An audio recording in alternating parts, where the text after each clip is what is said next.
But he did not anticipate the storm that would be unleashed when Richard of England heard the holy city was back in Muslim hands. The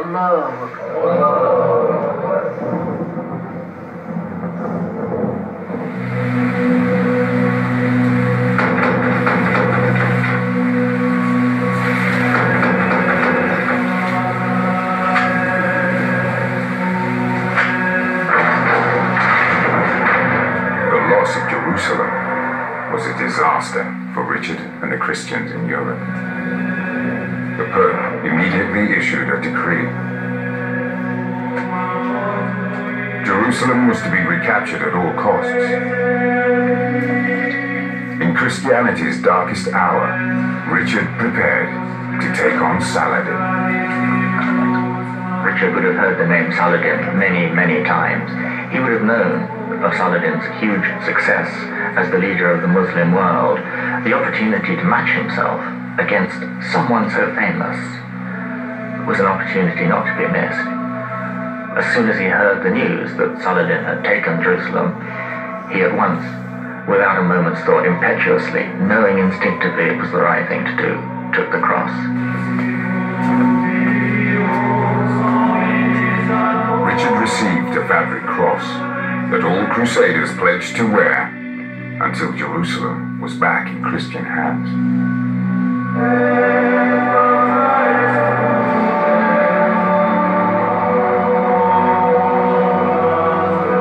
Richard would know that if he could lead a crusade that recaptured Jerusalem, he would go down in the annals of history as one of the greatest heroes of Christendom. This was his time.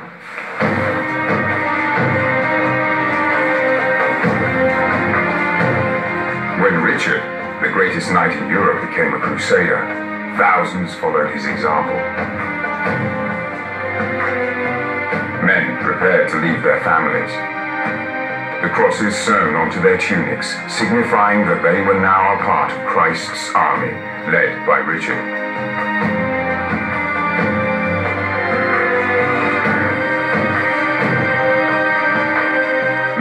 Who had never left their villages would travel 2,000 miles to join him in the fight for Jerusalem.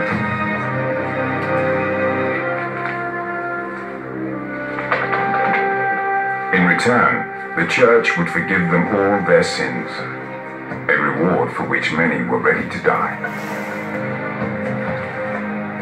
Crusaders embarking for the Holy Land must have felt an enormous mix of emotions. They were leaving their wives, their families. They themselves were going into the unknown. They were going into lands that they hadn't seen or experienced before. They knew from previous crusades you probably had a 1 in 3 chance of dying or not coming back. So great fear and also a sense of moral right. They felt crusading was a good purpose.